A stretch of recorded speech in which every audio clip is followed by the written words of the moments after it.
1982, Extravagance.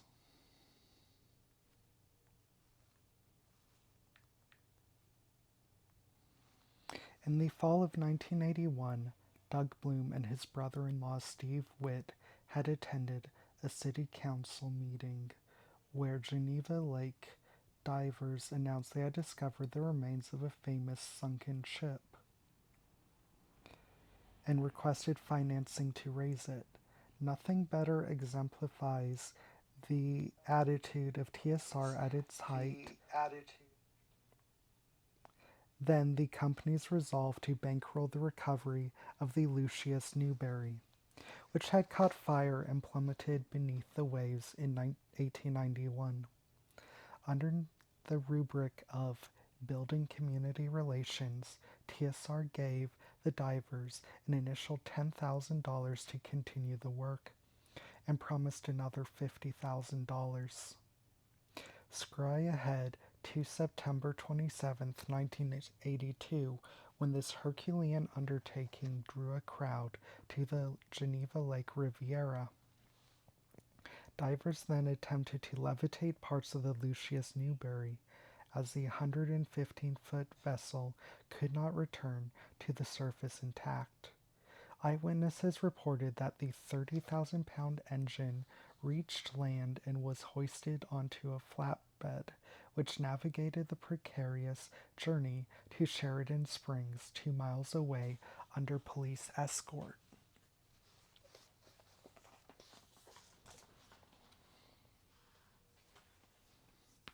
Asked if the Lucius Newberry would become a new game, the TSR spokesperson could only reply, "I don't think so." Random Events went a bit further, proposing that if the engine and boiler were not severely damaged, that they could be made operable. Perhaps someday the Lucius Newberry will sail on Lake Geneva again. Ultimately, TSR would donate the massive boiler to the Smithsonian. If that sounds ancillary to their core business, consider that in January, TSR announced it would be sponsoring the U.S. Olympics bobsled team. It would be a year of lavish gestures like this, of a company spinning virtually out of control. Events piled on events so rapidly that its management structure simply had no way to manage them. It was a year of great expectations and missed omens, and it ensured the founding of the company Gygax and Bloom had created in 1975. Will Niebling was interviewed by the Game Design Guild's newsletter at the beginning of the year at the annual Manhattan Toy Fair. When asked whether TSR feels Dungeons & Dragons has peaked, Niebling denied it incredulously. "We are expecting sales of close to $45 million this year. If those numbers sound grand, they were nothing compared to what people at TSR were projecting internally." In the first Random Events of 1982, Gygax laid out his crystal ball vision for the company as follows. During 1981, we approximately doubled in gross income. It is projected that this will continue as our 1982 growth curve. A safe estimate for 1983 places TSR's growth rate at 150% of the preceding year. Let's say $75 million. Even that, he said, might be conservative. Volume could grow beyond that because of several factors which are yet too nebulous to judge. A February Janesville Gazette article relayed the logical conclusion that if present trends continue, company officials project TSR will be a $200 million operation annually by 1985. At those revenue levels, someone might justifiably claim that TSR rivaled Milton Bradley's take. Everyone now wanted to tell TSR's story. In an interview the board of directors gave to Incorporated magazine for its February issue, following their admittance to the magazine's fastest-growing private companies list a few months before, Kevin Bloom elaborated that the growth TSR expected was attributable to D&D sales. We figure that the game is still well below the halfway point on its growth curve. The interviewer took careful note of the lack of traditional management or business expertise at TSR.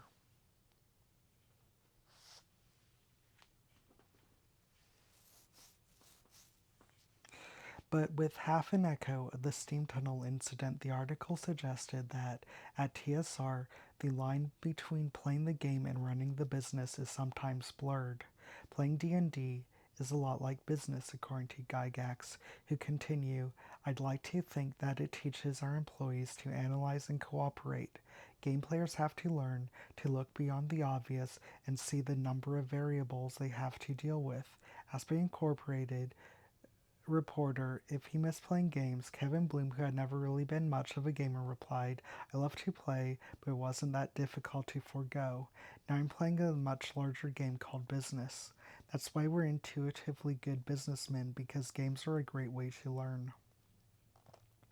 Like the Forbes article 2 years before, Incorporated paints the executives of TSR Hobbies as adventurers navigating a labyrinth of business.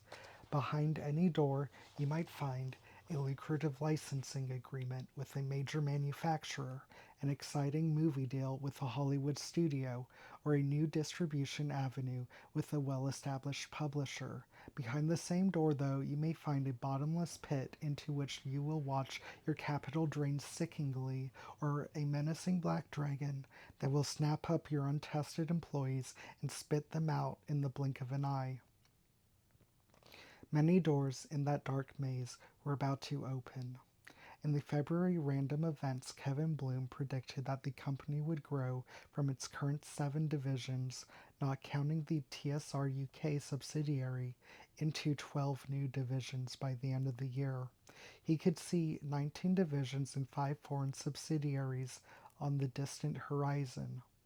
One forthcoming division briefly mentioned was GNW, short for Greenfield Needlewoman. This was the name of a Greenfield, Indiana firm TSR had just acquired, which made needlework kits sold in craft stores. They were known for offerings like the Forest Treasure drawer sachets, pouches that could be filled with fragrant herbs and spices.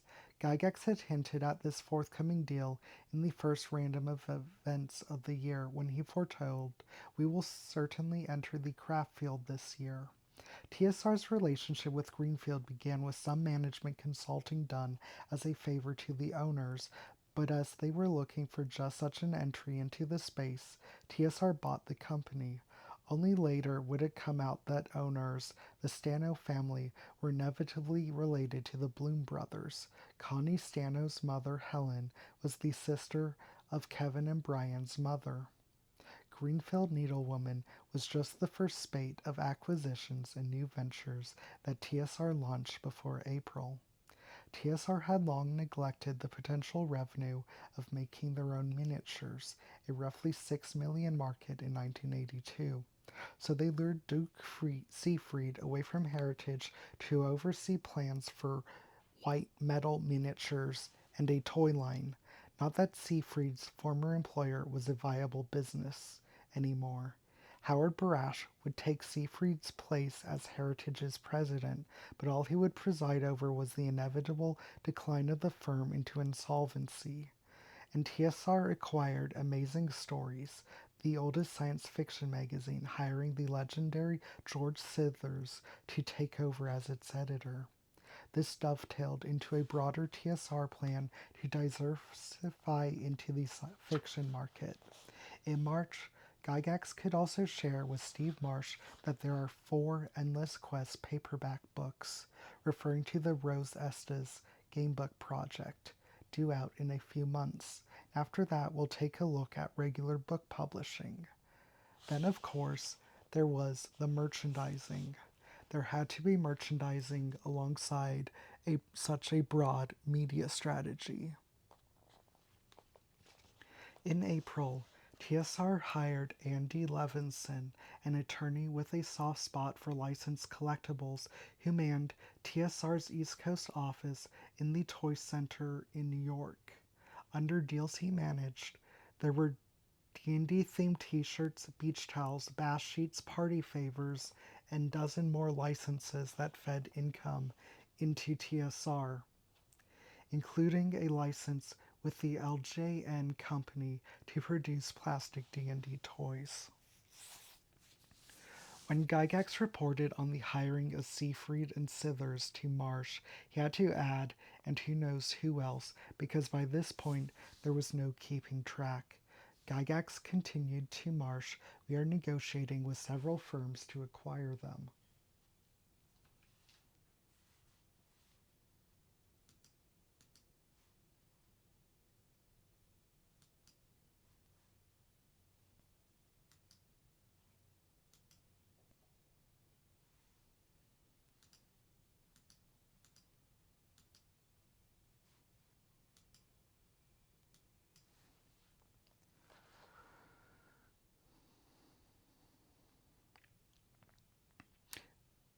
Gygax continued to Marsh, we are negotiating with several firms to acquire them.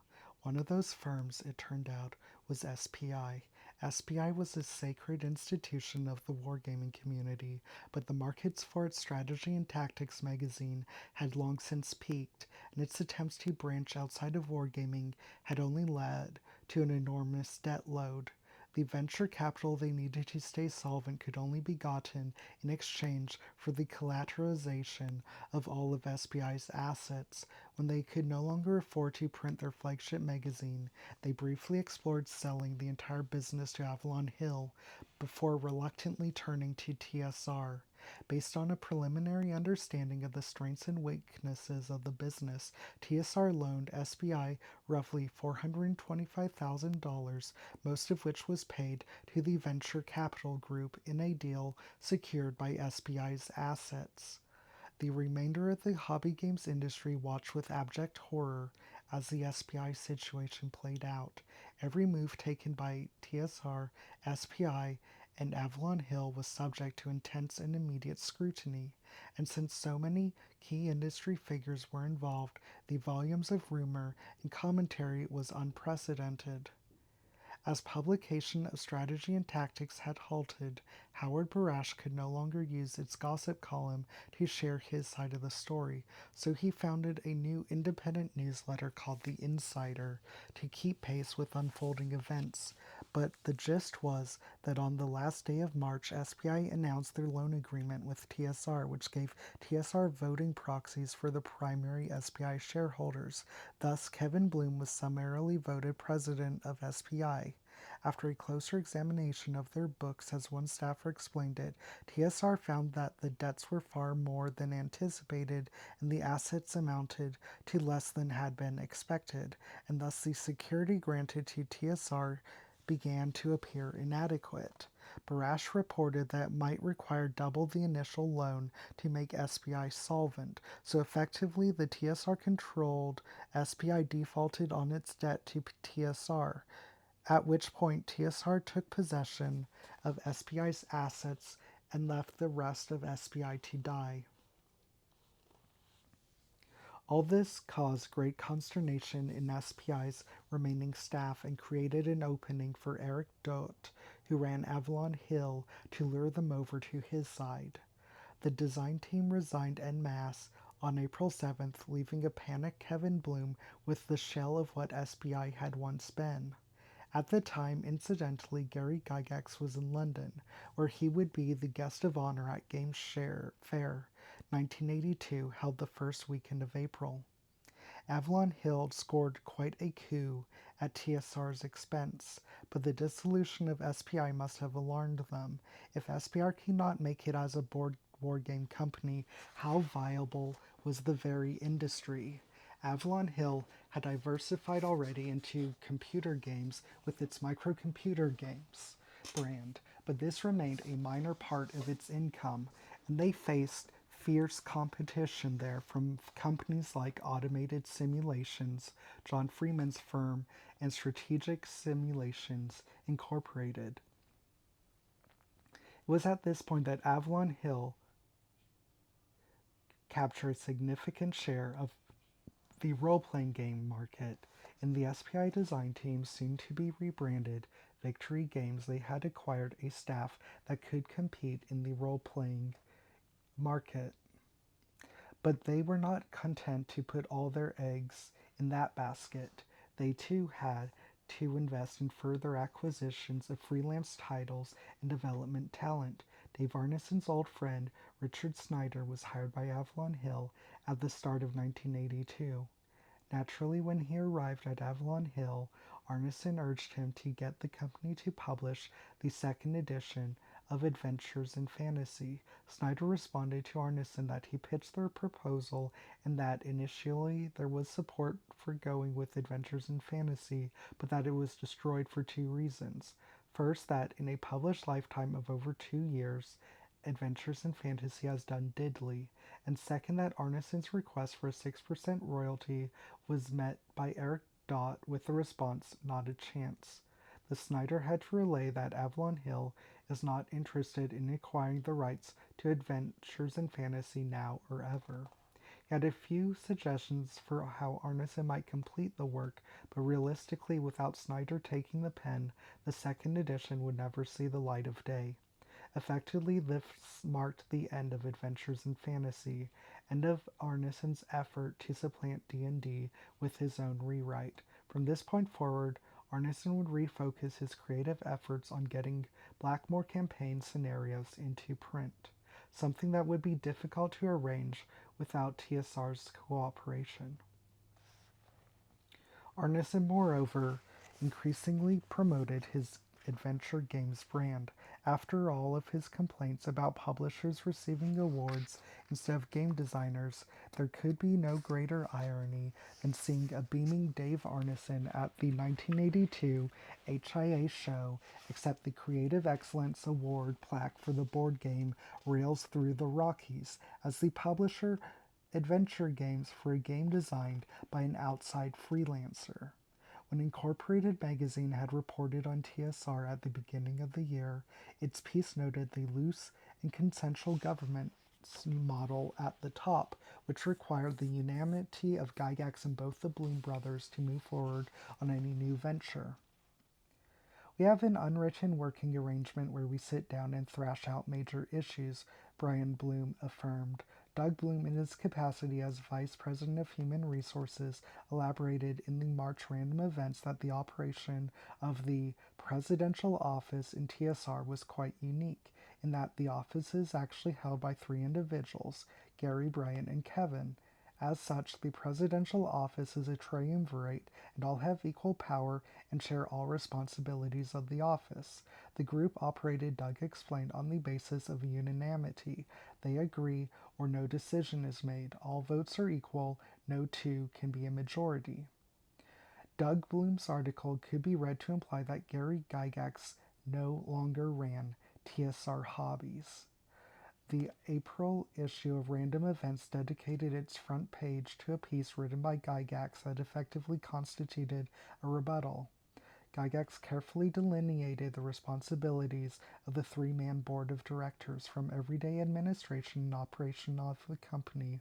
Although he acknowledged that there are three officers who are technically considered as serving in a presidential function, he insisted that decision-making at the senior executive level is not by consensus, however. He clarified the presidential office is at the top, and next is the office of Brian, senior executive officer, and then comes Kevin as chief operating officer. Gygax adds to his description of Kevin's position the denigrating epithet, the dirty end of the stick.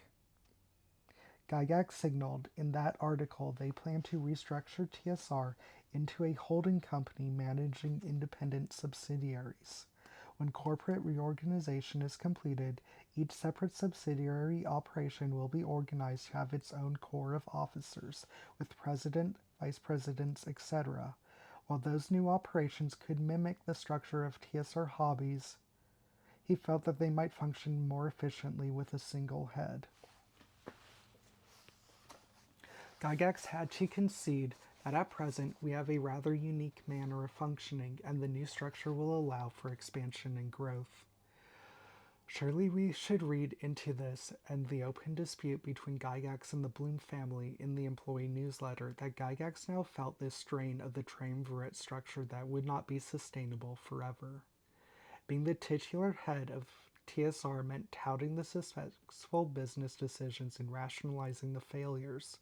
Already in May, Gygax had to take the front page of Random Events to justify the spate of acquisitions that had opened the year. He defended the Greenfield Needlewoman move as a necessary expansion from the hobby business into the adjacent crafts business. There is no question that crafts is a larger field than hobbies, and he charts a trajectory where G&W will develop a growing line of products within the next few years so that its share of the gross income of TSR will be about around 20% of the total. With amazing stories in the fold, Gygax hoped to shift TSR closer to the fiction publishing market, especially for fantasy fiction. When it came to SPI, even as a cheerleader, Gygax himself had to concede SPI was good news and bad. Having lost the bulk of their design staff in the transition was a serious problem, but he promised to reboot SPI's magazines and get new war games into print. In all, we aim to revitalize SPI. All three ventures, he assured readers, will fit into our operation without undue difficulties. Gygax also shared his personal interests, largely around the film project. Sometime this year we should have a script, he predicted, formally announcing that they had at this point engaged the famous James Goldman as the screenwriter. That sort of talent did not come cheap. Filmmaking is not a matter of weeks and months, it is more a matter of years, he lamented, and so the end of 1984 was the earliest anyone could hope for a completed project. He also spoke to his intention to recruit a division head to manage media opportunities, as well as other ideas in progress like syndicated radio series, an expensive idea championed by Dave Dimery and Frank Mentzer. They made a pilot for a radio show, and although that project never took off, the overall media division would become a part of the new, more modular corporate structure as the reorganization progressed. But was running a business like this really what Gygax wanted out of life? When Frank Mentzer wrote to Gygax in May 1982 complaining about how he was being railroaded into tasks other than creative work, Gygax retorted, "Do you think I wish to be president of this outfit? Bullshit."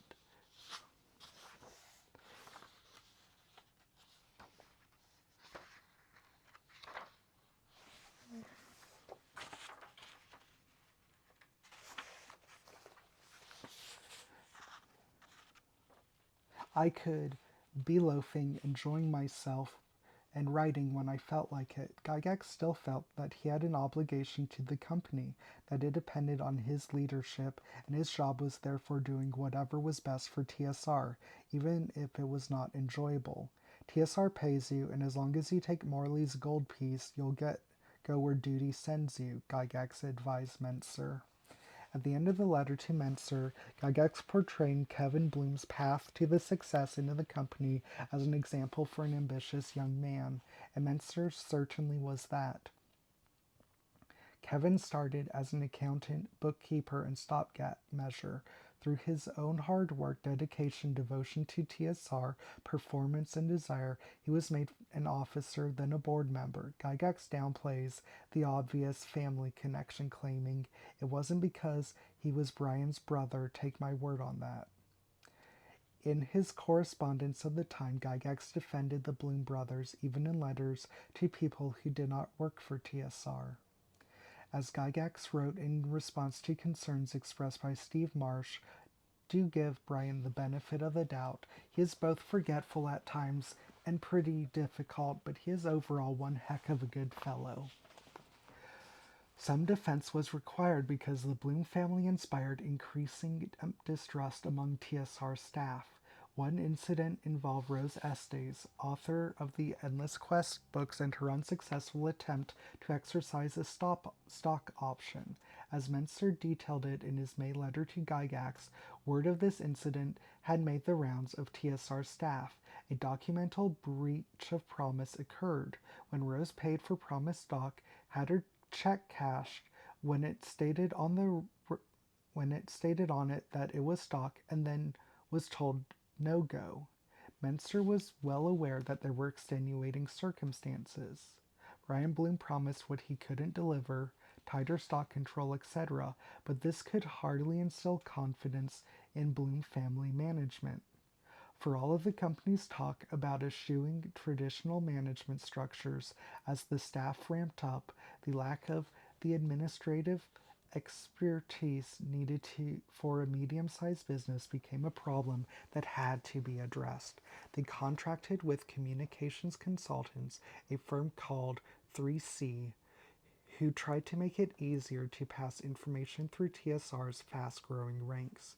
They began hiring experienced corporate veterans like John Ricketts, who came on board in April as executive vice president of the games division with almost 2 decades of experience in retail and marketing in the hobby business.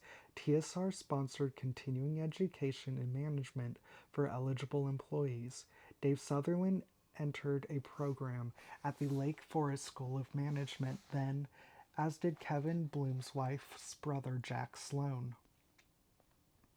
The change that was most visible externally was the hiring of Dieter Sturm to handle public relations. He had previously worked at the Playboy Resort in Lake Geneva, which had itself fallen on hard times and would shortly come under new ownership. Sturm was notorious in Lake Geneva that year for his snow shark public installations, plastic fins jutting out of snowbanks, which were part of a running joke with a local radio station. He sold shark repellent in bottles, and he knew how to make a splash. The week of June 7th, TSR Hobbies held its first ever corporate strategy planning session, and from that exercise they emerged with a philosophy and creed that they promulgated throughout random events. The governing structure was followed, created the Year of the Three Presidents. As it was remembered, a mid-year organizational chart has Gygax as the president of TSR Hobbies with only 3 direct reports. The president of the TSR Fun Group, Brian Bloom, who had all games, publishing, and entertainment media. The president of TSR Services Group, Kevin Bloom, who had manufacturing, human resources, and sales. And then a special projects team headed by Duke Seafried. But of the 10 divisions and 2 subsidiaries of TSR, 6 were under Kevin and 6 under Brian. Legal and marketing reported to Kevin, whereas the licensing work Andy Levinson was doing, as well as trademarks, reported to Brian. As of June 22nd, all TSR purchase orders, even for the smallest amounts, had to be personally initialed by Kevin for approval. This structure freed Gygax to follow his creative interests in motion pictures and other ventures. It also increasingly removed him from daily operations and from direct control over how the business would be run.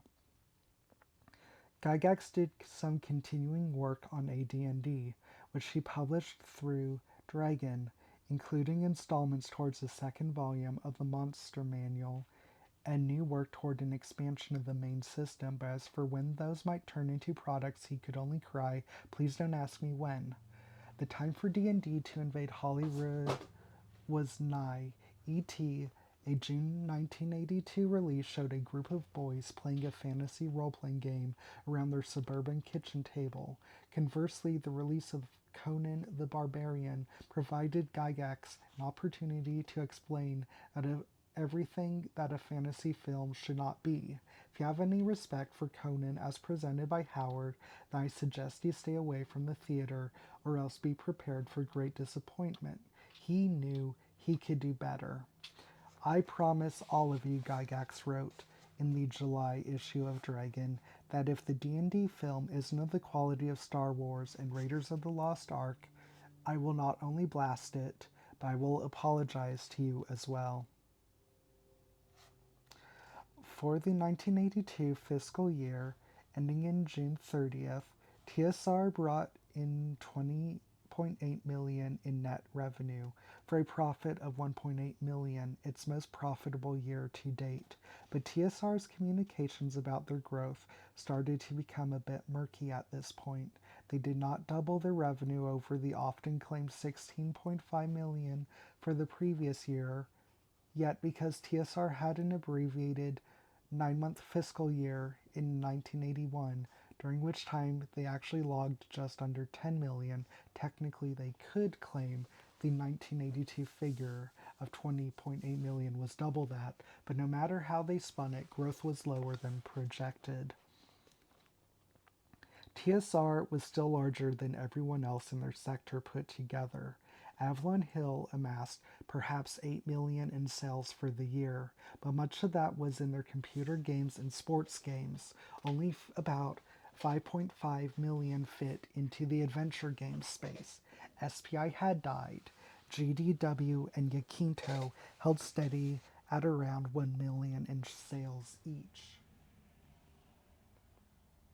Companies like Chaosium or Flying Buffalo made roughly $500,000, and upstart like Mayfair Games came in at $170,000. Arneson's Adventure Games is pegged at around $75,000 in sales for 1982. Howard Barash's scoreboard of the fiscal health of the industry, now appearing in The Insider as Strategy and Tactics was defunct, reveals a sobering trend.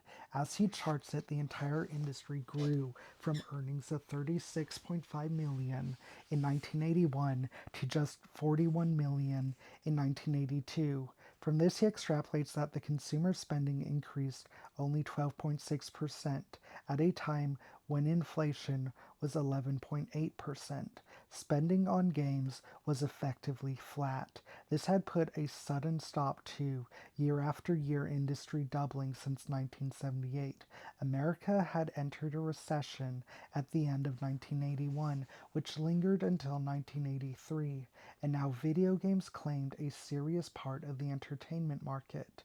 So 1981 really had marked a ceiling for tabletop adventure games. Regardless of what they told the world, TSR knew the reality on the ground.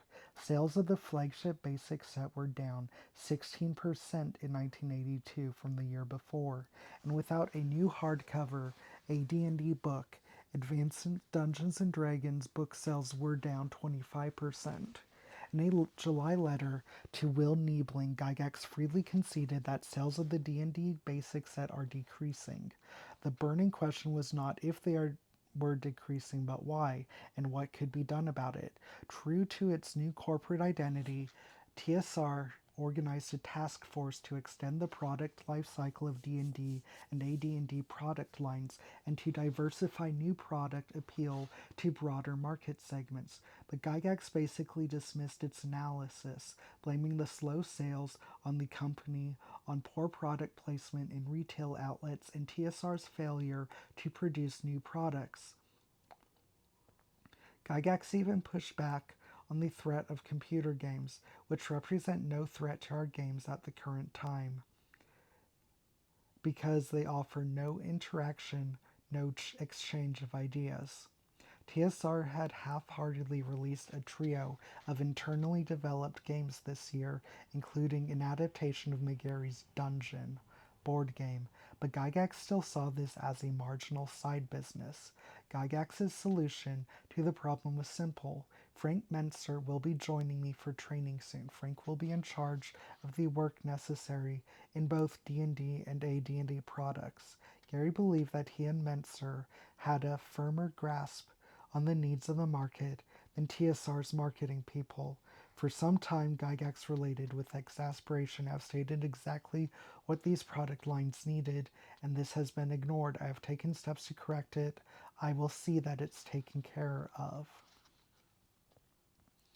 In this widely circulated memo, which also went to the Bloom brothers, Duke Seafried, and others, Gygax very conspicuously placed his bet that Mentzer would rescue the basic set. Another suspected factor in stagnant sales was the evangelical chorus loudly proclaiming D&D irreligious. TSR organized a large task force to develop a religious persecution response divided into various action plans coded as RPR. Fundamentalist newsletters had begun to promulgate that D&D led children to self-harm.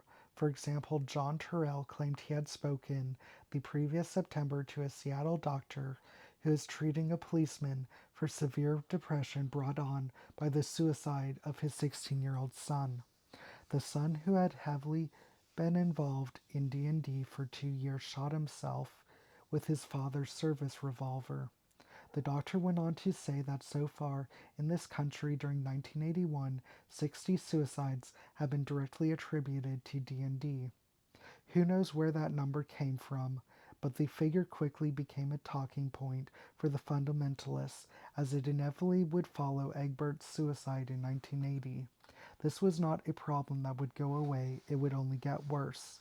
Simultaneous with the RPR process, on June 9, 1982, a young man named Irving Bink Pulling II committed suicide at his home in Montpelier, Virginia, in a case that would soon be linked to D&D.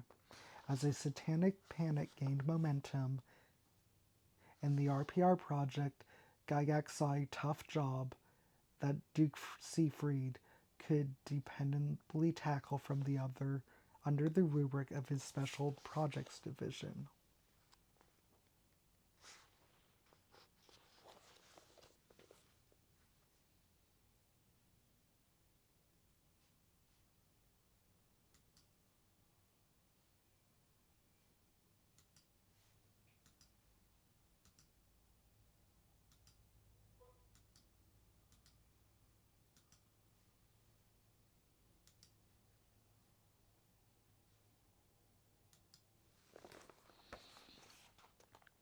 It was Metzner who lobbied Seafried in May for a multi-pronged approach beginning, "We must redesign all game covers, basic sets and hardbacks to convey a wholesome image and completely avoid the demonic or angelic references objectionable even to reasonable religious groups."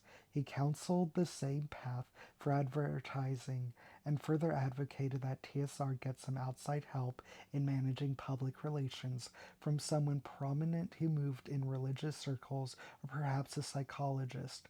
By the summer, TSR had retained Dr. Joyce Brothers as a spokesperson who could talk up the beneficial impact of role-playing games. She wrote her own essay about D&D, filled with positive statements such as, "The Dungeons & Dragons game provides an especially safe way for young people to meet their needs for excitement and adventure."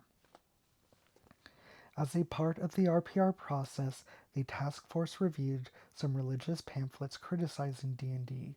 Groups like the Christian Life Ministries had gone page by page through the core D&D books and isolated phrases they believed the true intentions behind the game, teaching a religion, namely that of witchcraft. TSR staff thus went through its own deep read of the D&D books under Action Plan RPR-03, which would extend throughout the summer.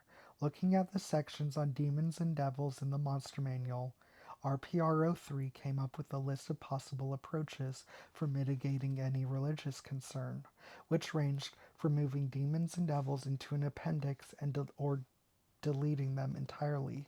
The review of deities and demigods almost had to begin. A new title might help diffuse this volume as a source of material used against the company, given it contained texts such as, "Serving a deity is a significant part of D&D, and all player characters should have a patron god." Internal changes would be required as well. TSR, moreover, created a set of guidelines for new product content designed to create a wholesome yet interesting impression on the public. We do not wish to be offensive to our potential customers, yet by the same token, we do not need to eliminate the spark that intrigues the buyer. They based these guidelines on the Comics Code. the self-imposed restrictions on the content of comic books in place since the 1950s. Codes and standards became necessary when the design staff expanded beyond just a handful of gamers. Why not hire as many as you can if limitless growth was just around the corner? TSR added Doug Niles to the design department at the beginning of the year, then Tracy Hickman not long thereafter, and then Meryl Rasmussen and Jeff Grubb both turned up as spring went into summer. Carl Smith shortly thereafter. Most designers were tasked with the development of modules which sold well enough, popular ones could move 100,000 copies a year, that they helped TSR believe D&D revenue would continue to grow. The swelling design staff needed to find a bigger home than the Hotel Claire, and plans were underway to migrate their department over to the spacious new headquarters on Sheridan Springs Road. As the summer convention season approached, the annual sparring over venues between TSR and Avalon Hill had broken into an open war. Just a year earlier, Don Greenwood of Avalon Hill had graciously agreed to withdraw his Atlanticon from the convention schedule so that GenCon East would not suffer from attendance strain. In deference to Greenwood, the group that had run GenCon East decided to cancel their 1982 event, scheduled just 4 weeks before Origins returned to Baltimore, but this was utterly unacceptable to TSR, who had their outside counsel send a blunt demand to reverse its cancellation and step aside so TSR could run GenCon East. Justifying this aggressive move as a defense of the GenCon trademark, TSR stunned the industry by teleporting 45 of their Lake Geneva staff to Cherry Hill, New Jersey to run the convention themselves, recklessly disrupting ordinary operations. TSR was so flush with cash that they could afford to indulge extravagant whims that would best have been suppressed. The confrontational way that TSR brought about a GenCon East in 1982 was only a taste of their coming assault on Origins, scheduled for the last week of July. Already on February 9, TSR had sent the Origins Committee at Gamma a notice on prohibited use of TSR trademarks in copyrighted games, which effectively barred Origins from running any D&D events. As soon as it gained control of SPI's assets, TSR also canceled all SPI events at Origins. So as news of spread of Heritage's deteriorating situation and Duke Seafried's jump to TSR, Rick Loomis of Flying Buffalo saw a pattern in TSR's activities, a concerted attack on Origins and Gamma. It began to look as if TSR will go to any lengths to destroy Gamma. Loomis began in the May issue of his Wargamers Information.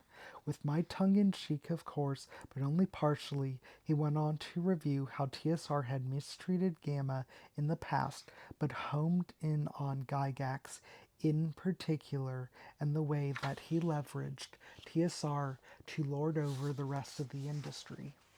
TSR's immense size and resources meant that all the rest of us ought to do everything the way Gary wants. He charged, happily picking up whatever crumbs he grandly allows us to have. Loomis concluded by noting that Gamma was driven by the energies of Avalon Hill, SPI, and Heritage, and TSR, by decapitating Heritage and shuttering SPI, had stilled the last two. TSR's response came from legal counsel demanding that Loomis immediately correct the misstatements in his article. TSR did not deign to exhibit at Origins, but they did send a few emissaries, including Will Niebling, who distributed a bombshell press release announcing that TSR would no longer honor lifetime subscriptions to SPI Strategy and Tactics. While it is doubtful the magazine could have remained viable otherwise, it would be difficult to exaggerate how poorly this announcement was received. Don Lowry was swamped with angry letters to Campaign magazine. He published one incidentally in the last issue of that venerable successor to Panzerfaust that called it a facile and legally dubious maneuver and an act of piracy to declare existing magazine subscriptions invalid. Lowry affixed an editorial note to this missive clarifying that it is the calmest of a number of similar letters received. In the American Wargamer, there was even talk of trying to launch a class action lawsuit against TSR. Origins thus became something of a wake for SPI. Reportedly, a number of people wore buttons reading, SPI died for our sins, but Avalon Hill choreographed the launch of its new Victory Games division as the resurrection of SPI Incarnate. As the Insider reported, declaring themselves the former SPI R&D department and telling of their accomplishments in SPI products, they are trying to rally SPI grognards under their banner before TSR can get into gear. After observing the number of people congregated around their booth at Origins wishing them luck and attending their seminar, Victory seems to be way out in front. Origins in 1982 would claim a respectable attendance of perhaps 4,500, but turnout was surely lessened by GenCon East. In the absence of D&D events, the Insider put a brave face on the matter by welcoming a respite from D&D obsessed teenagers. The Judges Guild failed to appear entirely, and rumor had it they were near collapse. Their advertisements now emphasize supplements approved for use with Dragon Quest, the SBI fantasy role-playing game, but now that too had become a TSR property, which returned the Judges Guild to a desperate situation. Dave Arneson must have been thrilled to see the adventure game's title, Harpoon, win the H.G. Wells Award for Best Miniature Game at Origin. The game even attracted the attention of an unpublished author named Tom Clancy, who would use the miniature rules in Harpoon to track the action of submarines in his work toward his 1984 debut novel, The Hunt for Red October. Wondering when and if Arneson would deliver on his memory game design works in progress, different worlds snarkily listed under what is not happening department, how Dave Arneson keeps repeating his things these take timeline. A few weeks later, GenCon in 1982 would take on something of a carnival atmosphere as it endeavored to make gaming accessible to all. TSR dispatched Joyce Brothers to Chicago early in August to promote both GenCon and new products like TSR's Fantasy Forest children's board game designed by Mike Gray. Dieter Strum devised a first-time gamers partnership with local radio stations. Arrivals to the convention were greeted with a 15-minute welcome show, including a live musical performance by Uncle Duke and the Dragons, a quartet fronted by Duke Seafried. NBC's Today Show aired excerpts of that musical number, which secured it one of the highest honors that TSR bestowed on its efforts, the Kevin Bloom Snoopy Award for Outstanding Performance. A roving robot named Denby extolled the virtues of the newly released Star Frontiers to anyone within earshot.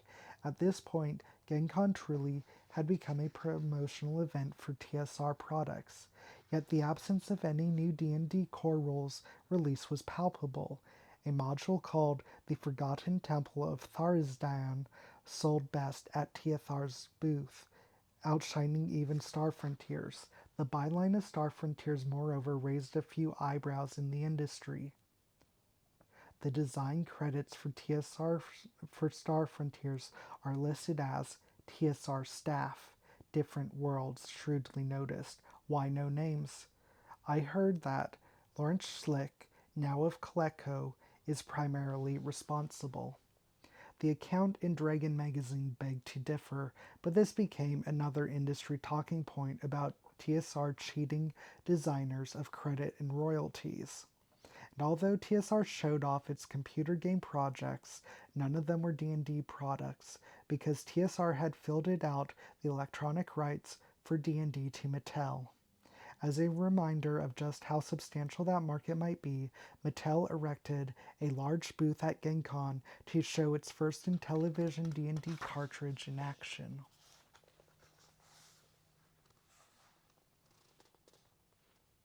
The media blitz was certainly a success, as attendance for Gen Con in August came in at a record 6,985, with 600 scheduled events.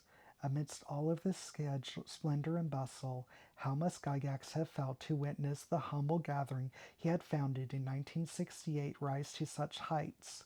Mike Carr, in Random Events, said afterward, "It must really please him now to see that many people enjoying themselves."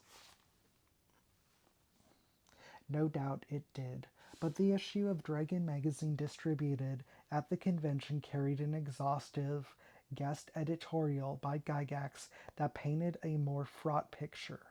The lines are drawn, and they are drawn just where they have always been. Aside from one or two companies who have always supported efforts to bring fun to hobbyists, the lines are between TSR and the remainder of the industry. The contest is intensifying.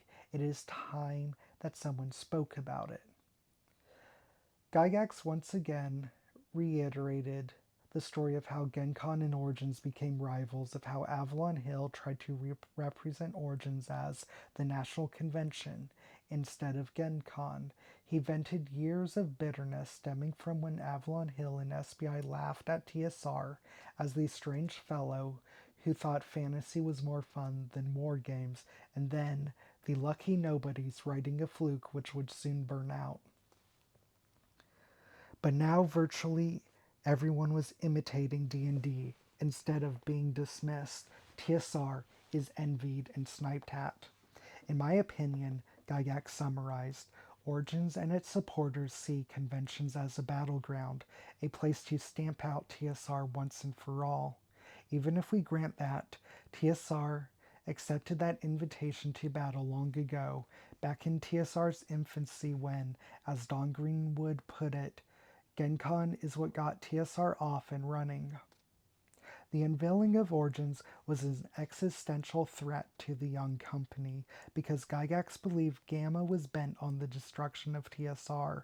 Naturally, TSR does not think that Gamma serves the adventure gaming industry. So Gygax used the bully pulpit of Dragon to call for a boycott. Let the other side in this dispute know your displeasure with their commercial attitude by staying away from Origins. This issue was read with some small interest by Gamma members at their booths at GenCon that year, all of whom knew well that it would very soon be seen by the magazine's 70,000 or so subscribers. Nor did Gygax stop there.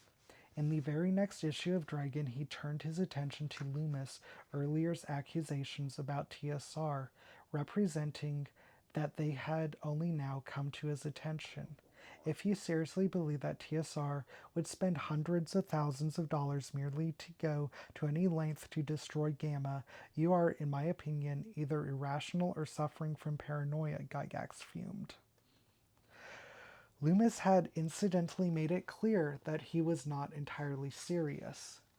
More materially, Gygax attacked the hypocrisy he saw in Loomis complaining about the scheduling of GenCon East to compete against Origins, when Origins had been scheduled in the Midwest to compete with GenCon in 1983. Ultimately answering the accusation they merely left crumbs for the rest of the industry to feed on, Gygax had to ask, who leads the adventure gaming industry? Who published cheap imitations of TSR games? This was perhaps as close as Gygax could come to acknowledging the existence of tunnels and trolls. Where would the whole industry be if it wasn't for TSR leading the way? I can hardly believe it, Loomis responded in the next issue of his Wargamers Information. After all these years of ignoring Flying Buffalo and Tunnels and Trolls, the Dragon magazine has finally mentioned us. He rebutted Gygax's various claims. Loomis got down to the fundamental question of whether Gygax and TSR were worthy of leading the hobby games industry. He recommended that Gygax take after someone who treats the other people in the industry as friends instead of enemies or dirt under your feet, and then offhandedly remarked that the designer of Tunnels and Trolls is still a friend of mine and he didn't have to sue me to collect his royalties.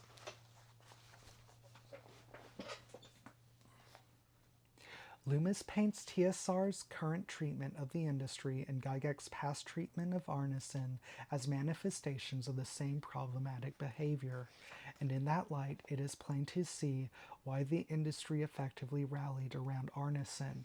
Out of a shared sense of grievance, it scarcely mattered who did which work back in 1973. Gygax infuriated everyone else into taking Arneson's side. Loomis had been present at the initial Gamma meeting in 1978 and became the organization's first leader. How would he feel about Gygax calling for a boycott on Origins? And regardless of what role Gygax personally played in the botched SPI situation, it was still TSR's doing. And TSR was Gygax's company. To industry insiders, the sort of people who read The Insider, Gygax came across in such a poor light that of course it made sense that Arneson did all the work and that Gary merely edited and published the game before seizing all the money and all the credit. Gygax's Dragon Ranch showed a man trying to dominate the entire industry. For trolling Gygax into punching down, Loomis received widespread plaudits from the community. In the pages of Alarms and Excursions, one commentator put it bluntly, as a matter of public relations, Gary could not have done worse, and nobody at TSR had the nerve to tell Gary not to publish that editorial because it would be bad public relations.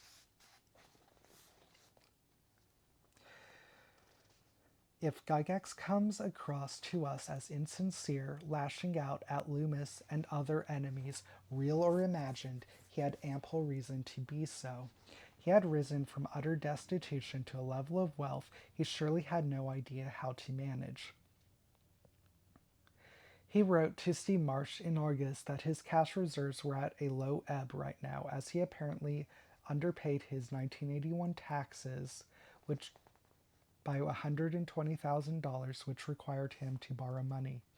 I have a large payroll, heavy indebtedness in mortgages, and time payments on businesses, and I'm still paying horrendous taxes.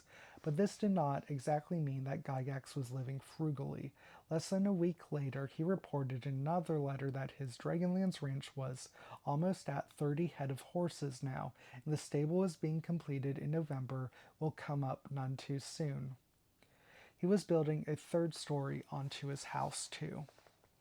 Gygax's personal financial situation mirrored that of TSR itself.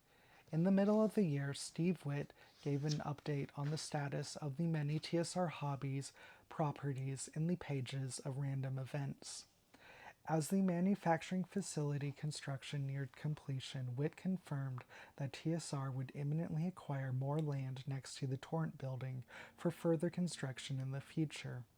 They hoped to move all of employees in creative, the designers and artists still cooped up at the deteriorating Hotel Claire, as well as the Dragon Publications staff at 723 William Street, to the Torrent building before the end of June. But that date would slip by nearly 6 months. After the consolidation, the little gray house at 723 Williams will be vacant, pending a corporate decision as to its future. But Witt reported that TSR had something else in mind, something very extravagant, for the building they would be vacating at 772 Main Street. The goal of the corporation is to renovate the building into a restored version of the old Clare Hotel.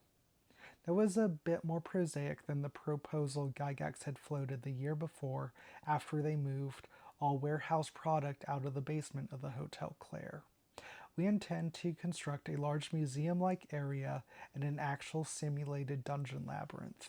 But with D&D sells flat at best, if not declining, how realistic were any of these plans?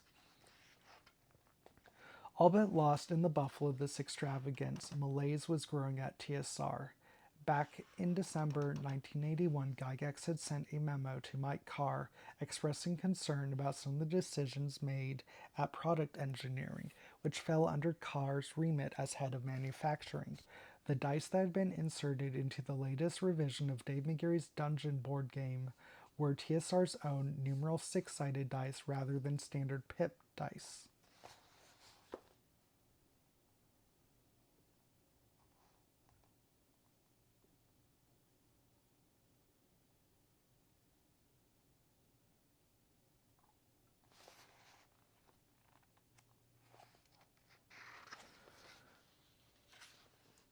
Being slightly cheaper, pip dice were the de facto standard for mass market board games. The sales organization strongly opposed using TSR's dice in that market segment. The problem was only spotted after about 140,000 units had shipped. The person responsible for this decision was Jack Sloan, Mary Bloom's brother, and they say brother-in-law to Kevin and by extension Brian. Sloan defended himself by arguing that when TSR went to the expense of creating its own dice molds in 1980, at that time it was decided we would try to use TSR dice for all of our needs. Gygax had received contrary information and replied on January 21st that it seems as if there has been some prevarication at worst, or perhaps very bad communications at best. This placed Jack Sloan under a bit more scrutiny. Mike Carr was painfully aware that he was sandwiched into a layer of management between Sloan and his brother-in-law, so Carr did the most sensible thing one can do in such circumstances. He kept a detailed paper trail of Sloan's activities, but he could not cut off the line of communication between brothers-in-laws, which led to a farcical moment when Kevin Bloom widely circulated a memo to himself from himself, warning himself against failing to follow chain of command by allowing Sloan to circumvent his supervisor. But this was half mea culpa and half tacit threat that anyone going over Kevin's head to Gygax would be guilty of a serious violation. Then, in the summer of 1982, when another crisis struck related to the Fantasy Forest game boards, no one was surprised to find Jack Sloan in the middle of it.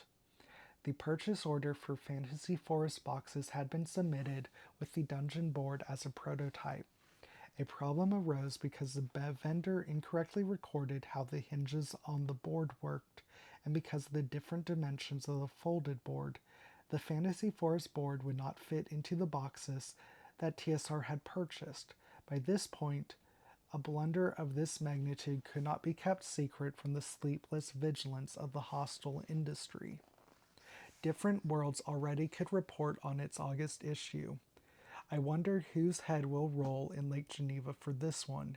The entire first print run of playing boards, 90,000, for TSR's new children's game, Fantasy Forest, was misfolded and will not fit into its box. Sloan blamed the vendor, and while TSR would have to absorb some of the cost, he struck a deal that would let them break even after 500,000 sales of Fantasy Forest. Once news of this mishap made the rounds, Gary Gygax and Duke Seafried asked Duke Seafried to quietly look into the matter.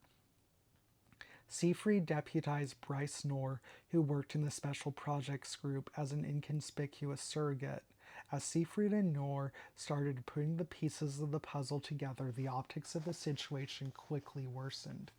It turned out that Jack Sloan was spending quite a bit of time outside the office. He had been at a basketball game the day that the Fantasy Forest board problem had come to light and had to be paged. Sloan apparently logged a lot of time golfing, especially with representatives from the vendor who published Dragon magazine. not just locally, but in the dead of winter in Florida. He left to golf with vendors on both July 22nd and 9/23 when Knorr conducted interviews. As TSR staff learned about the investigation, the floodgates opened. John Ricketts, who ran the games division, wrote to Seafree to say that one of the company's more serious problems was the purchasing department, which was inadequately staffed to do research of new and unique parts and does not continuously obtain competitive quotes for materials now in use. Ricketts shared these thoughts with Seafried in the deepest confidence, as he knew well that management may not be willing to listen to the reason in regards to critiques of the purchasing department. One piece of typed feedback sent to Seafried with a plea to disguise the source of information levies an open accusation at the purchasing department, and at Jack Sloan and his father in particular, that these guys are costing the company hundreds of thousands of dollars, and because they are relatives, nothing happens except they get promoted and praised. It also blamed Sloan for saddling the company with crayon dice below the standard of inked Hong Kong dice. Discontent had mounted to a point where something had to be done. First, a new company policy regarding gifts from outside vendors would be forthcoming. Then, on August 17th, Jack Sloan received a formal letter from the company stating that he was suspected pending an investigation. Yet, inevitably, that letter came from Doug Bloom, Sloan's brother-in-law. There must have been some token investigation by the Human Resources Department, effectively controlled by the Bloom family. But whatever the outcome, Sloan was restored to his position on September 1st.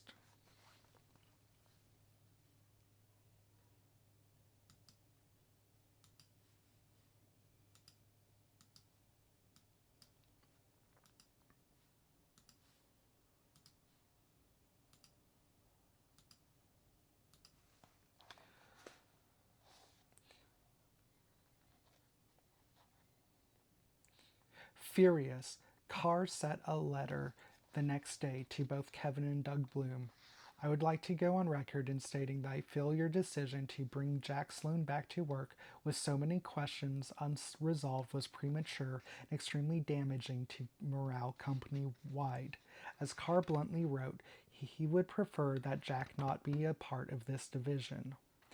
By September 7th, a crisis was at hand, and apparently everyone at TSR had a pretty good idea what was going on. Two employees under the Sloans in the purchasing department, persons not related to the Bloom family, sent an open memorandum to senior management that day stating, "It is impossible to work under existing circumstances with the present supervisory management."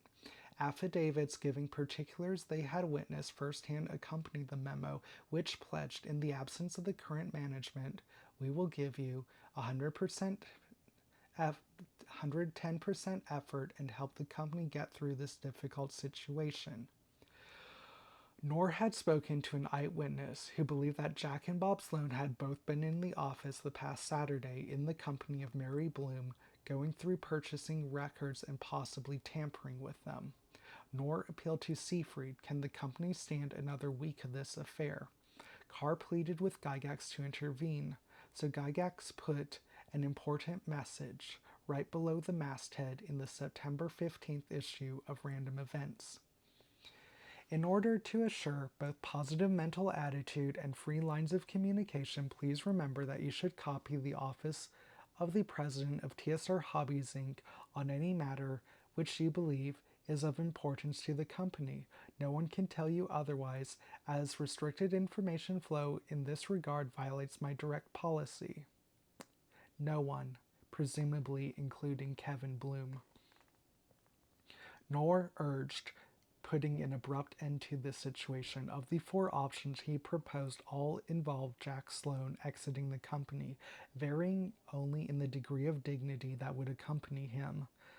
But in the end, Jack Sloan stayed on in the purchasing department. Instead, Mike Carr quietly left his position as the executive vice president of the manufacturing division and accepted a role as a worker bee in the education department writing endless quest books. Dragon editor Jack Jaquette resigned, reportedly disgusted by the situation with the Sloanes, and as Space Gamer reported in its gossip column, exasperated by the obligation of publishing Gygax's futile broadsides against Gamma. Many others lingered in utter demoralization.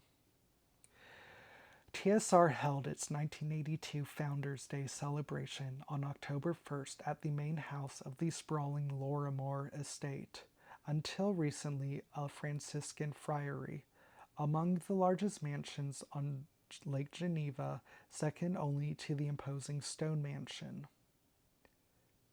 In its extravagance, TSR hired a top chef to cater a multi-course meal for the event, at which employees could luxuriate on docks or the shady lawn. In 1980, just 65 employees had been on payroll for the first Founders Day party. This year found TSR with an employee population of 250, with two newly acquired office buildings, a built-from-scratch manufacturing building, progressive modular furnishings, 36 new delivered HP 125 terminals, and 55 new products in process. Who could have imagined they would end up here? When TSR Hobbies hired its first employees 7 years ago, Mary Gygax circulating through the crowd awed newcomers with her 1976 business card, which read, "The Woman at TSR Hobbies." She was soon to become a grandmother. Elise Gygax, who married earlier in the year, would have a son in November. The November 1982 shareholder meeting would set a book value for TSR stock of $3,000. This made the large option agreements held by Gygax, Brian Bloom, and Will Niebling ever more valuable. But if Niebling exercised his option for 500 shares, then he and Gygax would possess combined assets sufficient to outvote the Blooms at a shareholder meeting. He was a risk. Niebling, for his part, had begun expressing concerns about TSR's willingness to honor his option agreement, especially in light of the treatment Rose Estes had received earlier in the year. Kevin Bloom preemptively asked Niebling for his resignation on November the 11th. The insider would later suggest that this was inevitable. It observed that Niebling had been a sidekick of Gary for many years. With the acquisition of Duke Seafried, this situation was not to remain unchanged. Gygax's increasing reliance on Seafried, a consummate salesperson, may be one reason he did not intervene. Lagging sales of the D&D product line surely also put Niebling in the crosshairs. Bloom offered to buy Niebling's 5 shares and the 5 held by his wife at their face value for $30,000, but in exchange for his stock option now valued at $1.5 million. Bloom presented Niebling with an agreement effectively worth $100,000.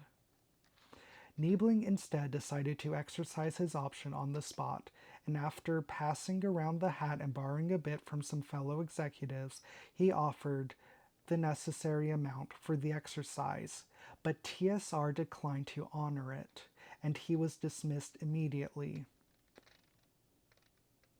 Rather than wait for Niebling to sue TSR, TSR sued Niebling in December to declare the option invalid, but this did not exactly obstruct legal action in the opposing direction. It was a public relations disaster. Niebling's lawyers would send copies of his complaint to TSR's critics in the hobby community, like Rick Loomis, who happily printed excerpts in his Wargamers Information, and Howard Barash, who made it front page news in The Insider.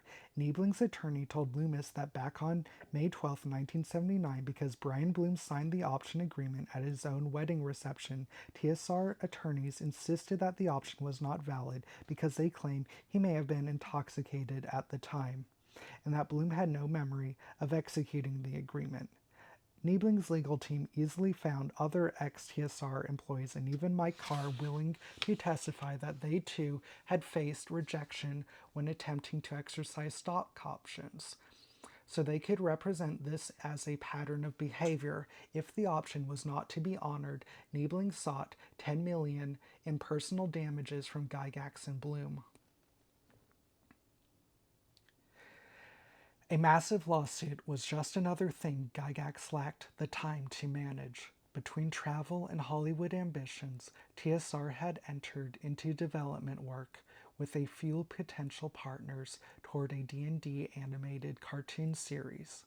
And in September, Gygax reviewed show Bible drafts from Hanna-Barbera. Then Gygax had spent 3 days with James Goldman in the third week of September working on the script. Bear in mind, this was in the throes of the Sloan crisis. The week after, his note in Random Events encouraged employees to communicate directly with the president's office. In November, Gygax gave readers of Dragon their first report on the film project. Progress came slowly due to the resolve to maintain as much control over the D&D movie as possible. But this meant that another project related to D&D, one over which he had no control, would hit the screens first. Rona Jaffe's Mazes and Monsters, scheduled for a television premiere on CBS on December 28th. The Egbert character in the story would be played by a young Tom Hanks, who had already earned some measure of fame with the 2 years' work on the sitcom Bosom Buddies. Hanks told an interviewer from the Detroit Free Press the day before Mazes aired that he was aware of the Egbert story as it unfolded. I remember reading about the disappearance with some interest. When I was in college, I played Dungeons & Dragons too. Gygax wrote piecemeal extensions to D&D when he could, but he also made his delegation of design work a matter of public record in Dragon. Most of you are not aware that soon I will retire from the position of sole authority regarding the D&D game system. Frank Mentzer has volunteered to assume a new trainee position where he will work with me directly. Although the planned Monster Manual 2, slated for a 1983 release, would bear Gygax's name, he left Mentzer to generate its index of all D&D monsters. Mentzer agonized over the difficulty of taking over D&D development and frequently groused about compensation and corporate support. But Gygax urged him to just get the work done. The fact is, Gygax wrote in a December 17th letter to Mentzer right before leaving for France, "The game system is pretty good as it stands. The holes are trivial. Our competitors peck away, but they are like flies trying to bite an elephant. Why are you worried? Your work to date is excellent. Just keep turning it out. I will make certain that both Kevin and Brian do whatever they can to make sure that our best-selling products are delivered in a timely fashion." Gygax had sketched Mentzer a roadmap that would eventually promote him to vice president of fantasy role-playing games. Any company that spent so extravagantly in the face of stagnant sales will find itself in need of a line of credit. By the end of the year, thanks to rampant gossip about the purchasing department and a decided increase in belt-tightening measures, Random Events had to address the cash flow problem that TSR Hobbies was experiencing, blaming it mostly on the long delay between settling with vendors and receiving payment from retailers. While TSR has a sizable line of credit with our banks, we have not had to borrow any money during this time when the economy is struggling. Just in case, TSR had secured a $10.8 million line of credit with the American National Bank, more money than they were likely to need in the short term. It was, as they say in the finance industry, a revolving credit line, one where the amount TSR could borrow would fluctuate based on the company's assets, its inventory, and receivables, but taking on any sort of debt would put TSR into new territory. Kevin Bloom found himself saddled with the responsibility of negotiating that credit arrangement. Even though this was not exactly in anyone's remit, I was the best there was in the company, he would say in an interview the following year. But I wasn't the right person. Where 2 years ago Brian Bloom and Gary Gygax had cautiously explored paths to expand the company, this year TSR recklessly tried everything, moving into computer games, movies, radio, toys, miniatures, fiction publishing, needlecraft, and even underwater salvage. It had nothing like the structures in place necessary to impose discipline on that mess, and worse still, they attempted all of this in a year when the market was contracting. The price of their extravagance was about to become clear. TSR turn results for 1982. Revenue 20.8 million, profit 1.8 million. Employees 180. Stock valuation $3,000.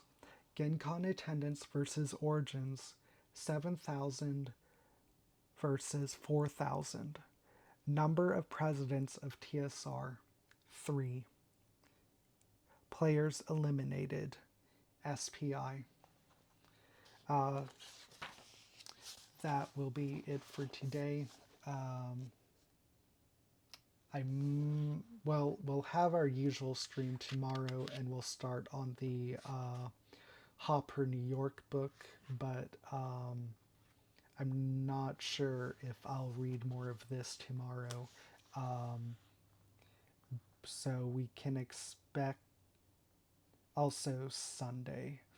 So we can expect to pick up part 4, Disjunction, on Monday.